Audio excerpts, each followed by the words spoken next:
پہلے وہ کیا کرے؟ مکہ آ جائے. اور ایک کام باقی رہ گیا ہے، وہ کام کیا ہے؟ حج کو مکمل کرنے کے لیے طواف ودا. اور طواف ودا کر لینے کے بعد ایک انسان اگر اپنے ملک جانا چاہتا ہے ملک چلا جائے، اور اگر اپنے کام کی جگہ پر واپس جانا چاہتا ہے تو وہاں پر چلا جائے. میرے بھائیوں، اس سلسلے میں ایک بات بتانا چاہتا ہوں، اور وہ بات یہ ہے کہ حیض اور نفاس والی عورتوں پر طواف ودا واجب نہیں ہے. اللہ تبارک و تعالیٰ نے اس معاملے میں بھی عورتوں کو خصوصی اختیار دیا ہے. اور اب حج مکمل ہو گیا، آپ کا حج آپ کا کیا ہو گیا؟ مکمل. اب اس کے بعد آپ کے پاس موقع ہے، آپ مدینہ نبی مدینہ طیبہ بھی جانا چاہتے ہیں تو آپ بلا شبہ جائیں. آپ مسجد نبوی کی زیارت کرنا چاہتے ہیں آپ بلا شبہ جائیں. اللہ کے رسول جناب محمد رسول اللہ صلی اللہ علیہ وسلم نے حدیث کے اندر ارشاد فرمایا ہے، لا تشد الرحال الا الى ثلاثه مساجدہ، 3 مسجدوں کی طرف زیارت کی نیت کر کے جانا جائز ہے، اور اسی میں سے مسجد نبوی بھی شامل ہے. اللہ کے رسول نے یہ بھی فرمایا ہے کہ اس مسجد میں نماز 1000 سے زیادہ،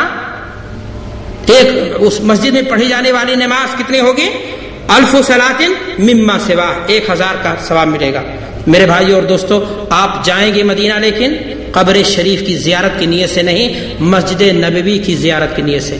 اب وہاں جب آپ نے حاضری دی تو بلا شبہ آپ اللہ کے رسول جناب محمد رسول اللہ صلی اللہ علیہ وسلم کی قبر شریف پر بھی حاضری دیں گے. لیکن ادب کا تقاضا وہی ہوگا جو اللہ کے رسول صلی اللہ علیہ وسلم کے صحابہ کا تھا، کہ آپ جب اللہ کے رسول صلی اللہ علیہ وسلم کی قبر شریف پر جائیں گے تو الصلاۃ والسلام علیک یا ایھا النبی، آپ کی گردن جھکی ہو، آپ کی آواز پست ہو، ادب و احترام دل میں ہو. لیکن حاشا وکلا، آپ نے اگر کوئی فریاد لگائی، اللہ کے رسول صلی اللہ علیہ وسلم سے قسمت کے بنانے اور بگاڑنے کا سوال کیا، وہاں کے پتھروں کو، وہاں کے جھروکوں کو آپ نے چمٹنے کی یا اس طرح سے کوئی غلط کام کرنے کی کوشش کی، تو یاد رکھنا کہ یہی وہ مدینہ ہے جس مدینہ نے شرک کی گندگی کو دور کیا ہے. اور اسی مدینۃ الرسول میں آپ پہنچنے کے بعد بدعات و خرافات اور شرک کے گناہ میں آپ دلدل ہونا چاہتے ہو. میرے بھائیو اور دوستو، اگر آپ کو وہاں کوئی فریاد کرنی ہے، کوئی دعا کرنی ہے، تو قبلہ کی طرف متوجہ ہو کر کے کریں گے، قبر شریف کی طرف متوجہ ہو کر کے. آپ کے لیے کوئی اس طرح کی دعا کرنا آپ کے لیے جائز اور درست نہیں ہوگا. آپ اگر اور کرنا چاہتے ہیں، بقی قبرستان کی زیارت کرنا چاہتے ہیں، شہدائے احد کی قبروں کی زیارت کرنا چاہتے ہیں، بلا شبہ آپ وہاں بھی جائیں. لیکن وہاں بھی جائیں گے آپ کچھ مانگنے کے لیے نہیں، کچھ دینے کے لیے. اور دینا کیا ہے؟ آپ کو دعائیں دینے کے لیے. میرے بھائیوں، اللہ کے رسول جناب محمد رسول اللہ صلی اللہ علیہ وسلم نے فرمایا حدیث کے اندر کہ میں نے تمہیں قبروں کی زیارت سے منع کیا تھا، لیکن میں نے تمہیں اجازت دے دی. لیکن اجازت کس لیے دی اللہ کے رسول نے؟ فإنها تذکرکم الآخرہ، اس لیے کہ یہ قبریں تمہیں آخرت کی کیا کرتی ہیں؟ یاد دلاتی ہیں. ہم قبرستان جائیں وہاں آخرت کی یاد پیدا کرنے کے لیے، یہ تصور اپنے اندر بیدار کرنے کے لیے کہ مولا یہ دوسرے کے ہمارے کندھوں پر لد کر کے یہ آئے ہیں، اور دوسرے کی کندھوں پر لد کر کے کہیں کسی دن ہمیں یہاں پر آنا ہے، تاکہ آپ کے اندر آخرت کی خوف پیدا ہو جائے. لیکن میرے بھائی اور دوستو، وہاں کسی طرح سے نہ زیبا حرکت، وہاں کسی طرح سے غیر اللہ سے فریاد اور استمداد آپ کے کیے کرائے کو سارا کا سارا کیا کر دے گی؟ پانی کر دے گی. آپ کے لیے زیارت مشروعہ میں سے یہ بھی ہے کہ آپ قباء کی مسجد جانا چاہے جائیں. اللہ کے رسول صلی اللہ علیہ وسلم نے فرمایا ہے کہ اگر کوئی شخص وضو کرے اور ہماری اس مسجد میں آئے اور 2 رکعت ادا کرے تو اسے ثواب ملے گا عمرے کا. آپ وہاں بھی جائیں. لیکن اس کے علاوہ سبا مساجد اور ادھر اور ادھر، اس کنواں اور اس کنواں، یہاں کی خاک اور وہاں کی مٹی، اور نہ معلوم کن کن جگہوں میں آدمی اپنے آپ کو پریشان کرے اور مسجد نبوی کی نماز سے محروم ہو جائے، بلا شبہ یہ ہر اعتبار سے آپ کے لیے محرومی ہوگی. اور آپ کو میں پھر کہنا چاہوں گا کہ اللہ کے رسول جناب محمد رسول اللہ صلی اللہ علیہ وسلم نے ایک حدیث کے اندر ارشاد فرمایا ہے کہ اللہ کی لعنت و پھٹکار ہو اس شخص پر جس نے اس مدینۃ الرسول کے اندر کسی محدث کو، کسی مبتدع کو، کسی بدعتی کو پناہ دی. اور بدعت کرنے والا اس سے بھی بڑا لعنت کا کیا ہوگا؟ مستحق ہوگا. آپ اپنے اندر شعور پیدا کریں کہ اسی مدینۃ الرسول کے اندر اللہ کے رسول صلی اللہ علیہ وسلم نے حسین لمحات گزارے ہیں. آپ کے صحابہ آپ کا ادب و احترام کس طرح کرتے تھے، آپ کے اشارے پر اپنی جانوں کو کس طرح قربان کر دیتے تھے. دین کی اتباع میں، دین کی نشر و اشاعت کے لیے صحابہ کرام نے یہاں رہ کر کے کس طرح قربانیاں دی تھیں. آپ یہ جذبات اپنے اندر پیدا کریں، اور یہی مطلوب ہے مدینہ کی زیارت سے. اور اگر آپ نے ایسا کیا تو یقیناً آپ کے حج کا ثواب کیا ہو جائے گا؟ دوبالا ہو جائے گا. رب کریم سے میری دعا ہے کہ پروردگار عالم ہمیں اپنے محبوب گھر کی زیارت کی توفیق عطا فرما. ہمیں، ہماری اولاد کو، ہمارے عزیز و اقارب کو، امت اسلام میں بسنے والے سارے انسانوں کو، سارے مسلمانوں کو رب کریم تو اپنے گھر کی زیارت کی توفیق عطا فرما. اور جو تیرے گھر پہنچے رب کریم تو انہیں اس بات کی توفیق عطا فرما کہ وہ سنت کے مطابق وہ کام کریں، تاکہ ان کے وہ حج کی صحیح معنی میں جو برکتیں ہیں، اس کے اندر جو خیر و خوبیاں اللہ نے رکھی ہیں، اس برکت سے مالا مال ہو سکیں. رب کریم ہمیں بدعت و خرافات سے بچا، ہمیں اپنے دین کے لیے قربان کرنے کا ہمارے اندر جذبہ اور حوصلہ پیدا کر دے. رب کریم جب تک ہم جیے ایمان اور اسلام پر جیے، اور جب ہمارا خاتمہ ہو تو ایمان اور اسلام پر ہو. ہم معذرت خواہ ہیں آپ سبھی حضرات سے اور یہاں کے ذمہ داروں سے اگر کوئی ٹائم زیادہ ہو گیا، اور ہم شکر گزار بھی ہیں آپ کے کہ آپ نے ماشاءاللہ بڑی دل جمعی کے ساتھ پورے خطاب کو سنا. اللہ تبارک و تعالیٰ آپ کی اس حاضری کو قبول فرمائے. جو کچھ ہم نے سنا اس پر ہمیں عمل کی توفیق عطا فرمائے. وآخر دعوانا الحمدللہ رب العالمین. والسلام علیکم ورحمۃ اللہ وبرکاتہ.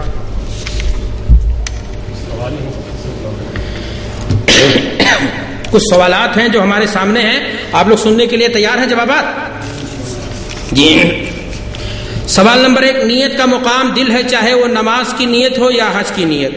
اکثر لوگ کہتے ہیں حج میں نیت زبان سے ادا کی جاتی ہے، اس پر روشنی ڈالیں. یہ بات دوران خطاب بھی آئی ہے. میں نے آپ سے کہا کہ اللہ کے رسول صلی اللہ علیہ وسلم نے زندگی میں ایک مرتبہ حج کیا، اور اس میں نیت دل کے ساتھ کرنے کے، زبان سے بھی اس چیز کا آپ نے کیا کیا ہے، اظہار فرمایا. ایک انسان زکوٰۃ دیتا ہے تو کیا کہتا ہے کہ سال 2008 کا زکوٰۃ اتنا تولہ میں اللہ تیرے راستے میں دیتا ہوں؟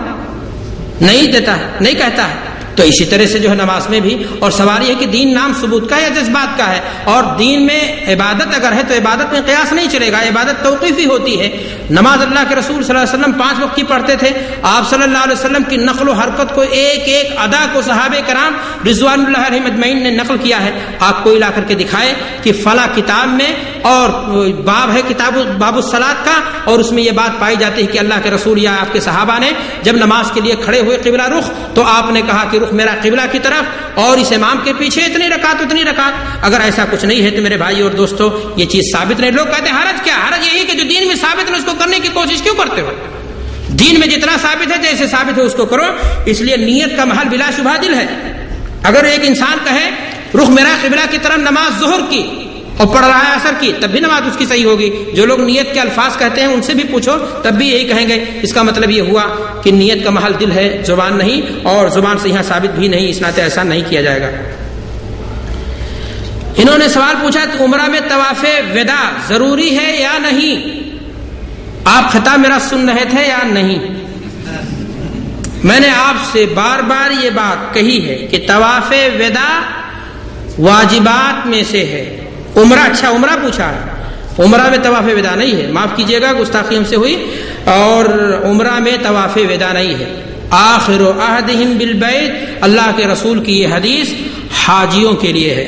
اگر کوئی آدمی عمرہ کرنے گیا ہے، اس کے پاس موقع ہے تو چلتے چلاتے اگر یوں طواف کرنا چاہتا تو کر لے، لیکن وداع کی نیت نہیں ہوگی. عمرہ میں طواف وداع نہیں ہے. دہشت گردی کسے کہتے ہیں؟ دلیل سے واضح کریں. کیا طواف دوسرے کی طرف سے کیا جا سکتا ہے؟ دینی بھائیوں، مسئلہ اس میں سوال دوسرا ہے، کیا طواف دوسرے کی طرف سے کیا جاتا ہے یا جا سکتا ہے یا نہیں؟ آپ جانتے ہیں حج میں نیابت چلتی ہے، عمرے میں بھی نیابت چلتی ہے. اللہ کے رسول سے ثابت ہے، ہو جانا ابی کا واعتمر، اللہ کے رسول نے فرمایا ہے. لیکن طواف کو اس پر قیاس کر کے بعض علماء کہتے ہیں درست ہونا چاہیے، لیکن ثبوت اس کا کہیں بھی نہیں ہے، سلف سے نہ صحابہ سے نہ تابعین سے. اس لیے ہم آپ سے یہی کہنا چاہیں گے کہ اتنے پر اسٹاپ ہو جائے جتنا ثابت ہے. کیا میں نے بتایا آپ کو؟ سمجھا میری بات کو یا نہیں؟ ثابت ہے، اللہ کے رسول نے فرمایا ہو جانا نبی گوا تمر، حج کیجئے عمرہ کیجئے. طواف کے بارے میں نہ کسی صحابی نے سوال کیا ہے نہ کیا ہے، تو آپ کیوں کرتے ہو؟ اور چنی اور چنا میں مت جائیے. کیا لکھا ہے؟ کیا محرم میں؟ محرم کیا عمرہ میں؟ ہاں چلو وہی سوال ہے. تو دہشت گردی کسے کہتے ہیں؟ بھائی ظلم و زیادتی کو دہشت گردی کہتے ہیں. اب آپ نے کہا دلیل سے واضح کیجئے. آپ کسی کو جو ہے مار دیجئے ناحق، کسی کا مال چھین لیجئے ناحق، کسی کو ڈرائیے ناحق. اللہ کے رسول نے حدیث میں فرمایا ہے کہ ایک انسانی جان کو قتل کرنا، آپ صلی اللہ علیہ وسلم نے خانہ کعبہ کی طرف اشارہ کر کے فرمایا کہ اے اللہ کا گھر تو محترم ہے، تو عظمت و تقدس والا ہے، لیکن ایک انسانی جان کی قیمت تجھ سے کہیں زیادہ ہے۔ انسان کو بے گناہوں کو مارنا نہیں چاہیے۔ آپ کے ساتھ اگر کسی نے زیادتی کی ہے تو آپ اس سے انتقام لے سکتے ہیں، لیکن بے گناہوں کو ان کو بنا کر کے نشانہ، ایسا کوئی انصاف نہیں ہے۔ جوتا آپ کا کوئی اٹھا لے گیا مسجد سے تو آپ روز جوتا اٹھا لاؤ گے؟ فتنہ بھڑکے گا اس سے اور فساد پھوٹ پڑے گا اس سے، نہ کسی کا جوتا محفوظ رہے گا نہ جیب محفوظ رہے گی، روز جوتا خریدے گا روز بھاگ آئے گا۔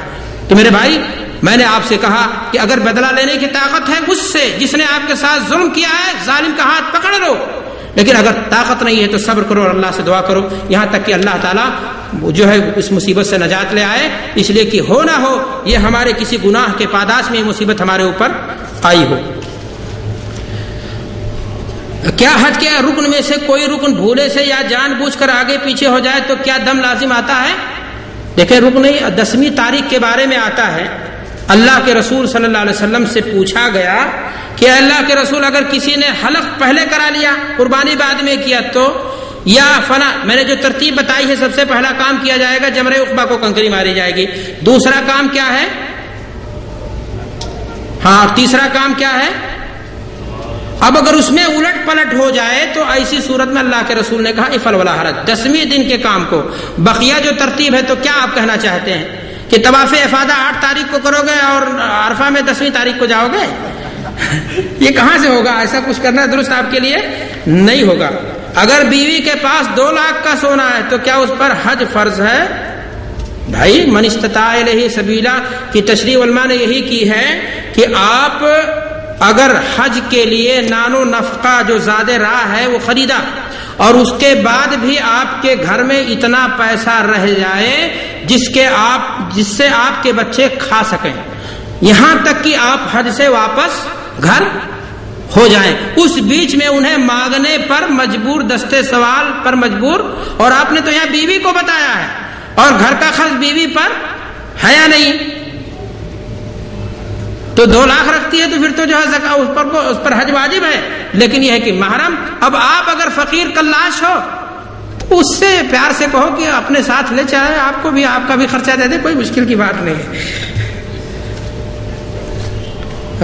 السلام علیکم، نماز، روزہ، حج کو جماعت اسلامی تربیتی پروگرام کہتی ہے، جبکہ یہ اسلام کے ارکان ہیں اور ہم عبادت ہے، اس پر روشنی ڈالیں۔ بھائی ان کو سمجھائیں آپ جا کر کے کہ رکن اسلام کو تربیت، اگر اس معنی کر کے کہ رکن اسلام کی تربیت کی جا رہی ہے، نماز کیسے پڑھا جائے، زکوٰۃ کیسے دیا جائے، تو یہ بات دوسری ہے، لیکن رکن کا جب قرآن کہہ رہا ہے اور حدیث میں ان چیزوں کی صراحت ہو رہی ہے، تو جب ایک اصطلاحی شرعی تعبیر ہے تو اس کو بدلا نہیں جائے گا اور ایسا نہیں کرنا چاہیے، اور آپ کو سمجھانا چاہیے نا، سارا کام ہمارا ہی ہے کہ میں جا کر کے سمجھاؤں گا؟ آپ کے سامنے جب ایسی بات آئی تھی تو آپ کو وہاں سمجھانا چاہیے تھا۔ اور کوئی سوال ہے کہ بند کیا جائے؟ جی، ماں باپ کے حج کرنے سے پہلے کیا آدمی حج کر سکتا ہے یا نہیں؟ ماں باپ اگر مالدار تھے تو ان کو حج کرنا چاہیے تھا، بچے پر یہ واجب نہیں ہے کہ وہ اپنے ماں باپ کو حج کرائے، یہ تصور ہمارے ہندوستانی ہے اور پاکستانی اور غلط ہے۔ اگر آپ کما رہے ہیں اتنا اور آپ کے پاس سیونگ ہو رہی ہے اتنا تو آپ پر حج واجب ہو گیا تو آپ کو حج کرنا ہے۔ اب یہ اور بات ہے، احترام میں آپ اپنے ماں باپ کو حج پہلے کرا کے بعد میں کریں یا اپنے ساتھ ان کو بلا لائیں، یہ الگ چیز ہے، لیکن آپ کو جو ہے اپنا حج اگر خطرہ ہے، جیسا کہ فضل ابن عباس کی حدیث ہے کہ کہیں آپ کی نوکری چلی جائے، بعد میں کوئی مسئلہ ہو جائے، تو آپ بہرحال اپنے نفس کے مکلف ہیں۔ اگر آپ نے ماں باپ کے ساتھ تعاون کیا تو یہ بر والدین ہے، لیکن آپ پر واجب یہ چیز نہیں ہے۔ جی بھائی، نیکی کے کام میں ماں باپ سے اجازت کا کیا مسئلہ ہے؟ آپ پر حج ہوگا، آپ پوچھو کہ نماز پڑھیں گے یا نہیں؟ ابو، لا طاعت لمخلوق فی معصیۃ الخالق، اللہ کی اطاعت میں کسی مخلوق کی بات نہیں مانی جائے گی، چاہے ماں باپ ہی ہوں۔ یہی ایک موقع تو ہے جہاں ماں باپ کی بات ٹھکرائی جا سکتی ہے، بات جب اطاعت الہی کی ہو تو وہاں ماں باپ کی بات کو ٹھکرایا جا سکتا ہے۔ اللہ تعالیٰ ہمیں دین کی صحیح سمجھتا فرمائے۔ السلام علیکم۔ ایک آدمی وہ نماز ہی نہیں پڑھتا، ہاں جی ہاں، جمعہ بھی نہیں پڑھتا، ہاں، موسیقی بھی اسی سنتا ہے کہ اپنی مرضی سے. ہم مختصر کریں سوال. مسئلہ یہ ہے کہ اس کا حج یا عمرہ یا اس کا کسی کھاتے میں بھائی حج 5واں رکن ہے، اور کلمہ توحید کے اقرار کے بعد سب سے پہلا اور بنیادی رکن کیا ہے؟ نماز ہے. تو جب نماز نہیں پڑھتا تو مسلمان نہیں ہے، اور کافر پر جو ہے کیا نام ہے؟ حج واجب. اور علماء کا فتویٰ ہے باقاعدہ، آپ دیکھیے 1 نے 10 کتابیں پڑھی ہیں کہ مستقل جو ہے جمعہ چھوڑنے والا اور بالکل سمجھانے پر بھی اس پر جو ہے توجہ نہ دینے والا زندگی بھر نہیں پڑھتا ہے، ایسا شخص مسلمان. وہ بھلے اقامہ پاسپورٹ میں مسلمان ہے، عبداللہ عبد الرحمان نام ہے، اللہ کے یہاں رجسٹر. آپ کو یہ پاور نہیں کہ کافر کہو اس کو، ٹھیک ہے؟ یہ دنیا کی حکومتیں اس کو کافر نہیں کہتی، آپ کا کوئی بس نہیں ہے. لیکن اللہ کے ہاں ایسا شخص فتوے کے طور پر مسئلہ یہی کہ جو مسلمان نہیں اس پر حج فرض